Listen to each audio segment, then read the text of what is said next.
Corinne Caro, bonjour. Vous êtes directrice de l'ingénierie patrimoniale du groupe Le Conservateur. Alors, quelles sont les mesures à prendre avant la fin de l'année pour payer moins d'ISF? Les mesures radicales et connues, c'est le système de la réduction d'impôt.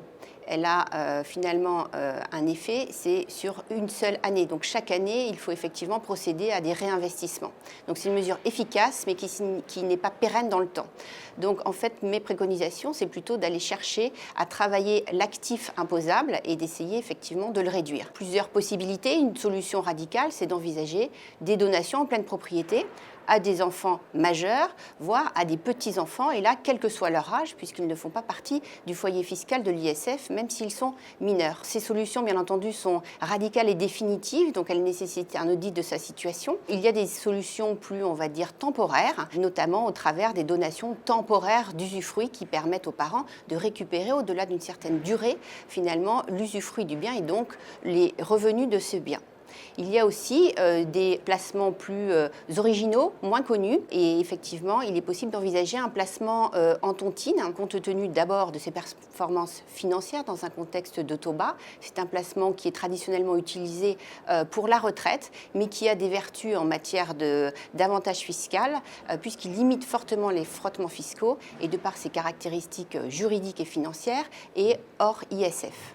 Et quels sont les points auxquels il faut se montrer particulièrement attentif? Les points de vigilance pour l'ISF, c'est tout d'abord, pour moi, en matière immobilier, faire attention au mode de détention. Quand on détient un bien, et notamment sa résidence principale par une SCI, l'abattement légal, par exemple, n'est pas applicable. Il convient désormais d'être très vigilant sur la déclaration de la valeur de rachat de ces contrats d'assurance vie, puisqu'en 2016 entre en vigueur le fichier FICOVI, qui va permettre donc à l'administration fiscale d'avoir l'ensemble de l'épargne qui est placée en assurance vie. Point de vigilance également pour les biens professionnels, dont là le dirigeant doit s'assurer du périmètre de son exonération. Alors, il est vrai que chacun essaye toujours de réduire au maximum le montant de l'ISF, mais y a-t-il de fausses bonnes idées?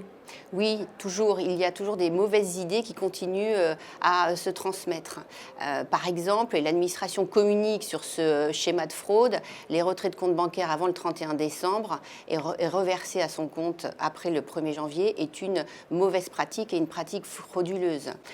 Ensuite, procéder à une insuffisance d'évaluation immobilière trop marquée peut exposer en cas de contrôle fiscal le redevable à des pénalités pour manquement délibéré qui peuvent aller jusqu'à 40%.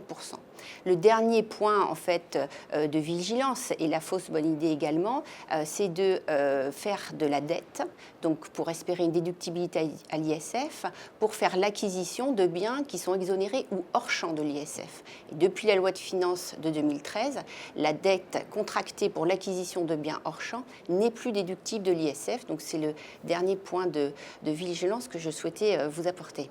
Corinne Caro, merci. Merci.